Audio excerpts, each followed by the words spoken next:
So I assembled what came out of my Kinder Surprise egg. Oh, hold on. It was this car. It's a car. I assembled it. It's cool, I guess. I think it's like a derby car because of the plow on the front. Hold on. Yep, that's a derby car.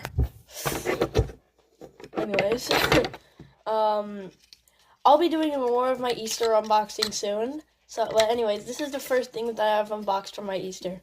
And there are a lot of chocolate crumbs on my desk that I need to clean up. Bye-bye.